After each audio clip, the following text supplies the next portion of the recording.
भोलि तिमी घाममा छाया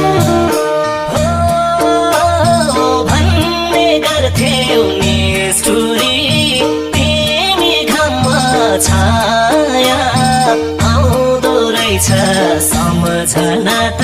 छुट्यो अनि